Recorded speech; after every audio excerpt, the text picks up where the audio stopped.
This is the front of the leg. It's straight, the back of the leg is more curved. This is the top, this is the bottom. So we grab the bottom one first. Starting from front right to back left. Making sure the front straight edge is at the front at all times.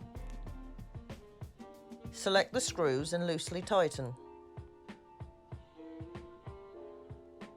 Then we grab the second piece, making sure the straight front edge is at the front. We go from front left to back right, grabbing the screws and loosely tighten.